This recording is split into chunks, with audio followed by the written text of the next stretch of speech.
Assalamualaikum warahmatullahi wabarakatuh. Perkenalkan, nama saya Juwita. Di sini saya akan menjelaskan sistem muskuloskeletal pada lansia.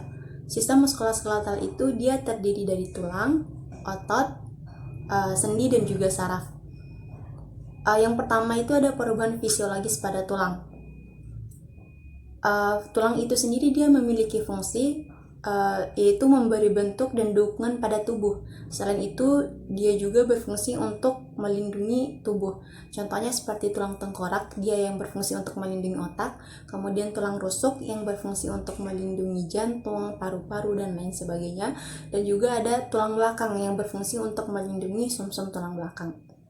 Kemudian secara umum, perubahan fisiologi pada lansia itu yaitu adanya kehilangan kandungan mineral tulang, yang dimana itu menjadi resiko terjadinya fraktur dan juga kejadian terjatuh.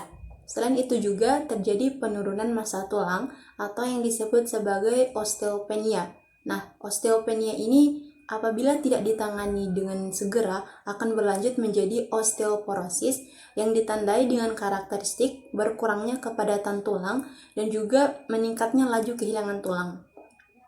Selanjutnya ada perubahan lain menurut Miller tahun 2012.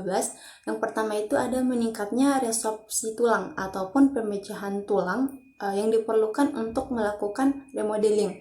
Kemudian ada absorpsi kalsium tulang, kemudian ada meningkatnya hormon serum paratiroid, kemudian ada gangguan regulasi pada aktivitas osteoblast, kemudian gangguan formasi sekunder yang diperlukan untuk osteoblastik dan juga matriks tulang.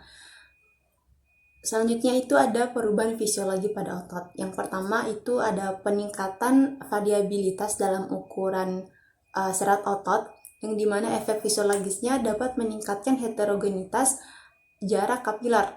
Karena kapiler itu dia hanya dapat terletak di tepi serat yang berdampak negatif terhadap oksigen jaringan. Kemudian selanjutnya itu ada penurunan massa otot, yang efek fisiologisnya dapat menyebabkan penurunan kekuatan dan juga tenaga. Kemudian perubahan selanjutnya itu ada serabut serat ataupun otot fiber 2 itu mengalami penurunan, yang efek fisiologisnya dapat menyebabkan lansia itu lebih cepat terjatuh. Kemudian selanjutnya ada infiltrasi lemak, yang efek fisiologisnya dia dapat menyebabkan kerapuhan dan juga kelemahan pada otot. Kemudian perubahan fisiologi pada lansia berdasarkan usianya itu disebut sebagai sarkopenia. Nah, sarkopenia itu sendiri dia merupakan penurunan massa, kekuatan, dan juga ketahanan pada otot. Selanjutnya itu ada perubahan fisiologi pada sendi. Yang pertama itu menurunnya viskositas cairan sinovial, yang dimana cairan sinovial ini dia berfungsi untuk melindungi ketika bergerak. Kemudian erosi tulang, mengecilnya kartilago sehingga pertumbuhan tulang terhambat. Kemudian degenerasi gen dan sel elastin, ligamen memendek, kemudian fragmentasi struktur fibrosa pada jaringan ikat, kemudian pembentukan jaringan parut pada kapsul sendi dan juga jaringan ikat, dan juga penurunan keterbatasan gerak. Kemudian efek fisiologi dari perubahan dari sendi ini adalah gangguan fleksi dan ekstensi, kemudian menurunnya perlindungan pada saat bergerak, kemudian erosi tulang, kemudian penurunan kemampuan pada jaringan ikat, kemudian inflamasi, nyeri, penurunan mobilitas sendi dan juga deformitas. Selanjutnya itu ada perubahan fisiologi pada saraf. Yang pertama itu ada penurunan gerakan refleks, yang dimana menyebabkan lansia menjadi jalannya terlambat. Kemudian yang kedua, gangguan proprioception terutama pada wanita, kemudian berkurangnya rasa sensasi getaran dan posisi sendi pada lower extremity, kemudian perubahan kemampuan visual dan juga perubahan kontrol postural. Latihan yang tepat untuk lansia dan manfaatnya. Yang pertama itu ada latihan penguatan otot. Kebugaran otot pada lansia itu memungkinkan mereka melakukan aktivitas sehari-hari secara mandiri.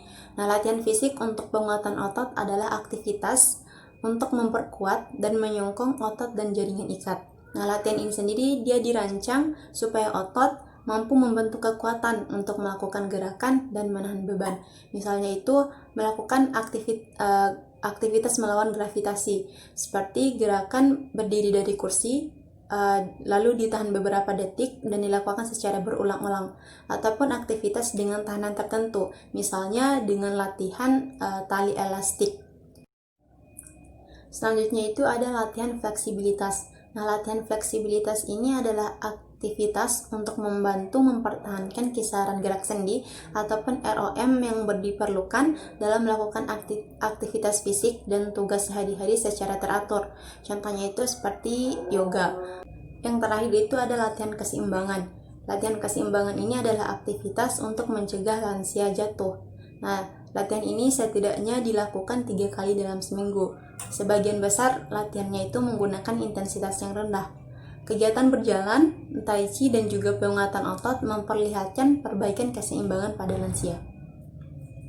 Demikian penjelasan saya mengenai perubahan fisiologi pada sistem muskuloskeletal dan juga latihan yang tepat dan manfaatnya. Lebih dan kurangnya saya mohon maaf. Wassalamualaikum warahmatullahi wabarakatuh.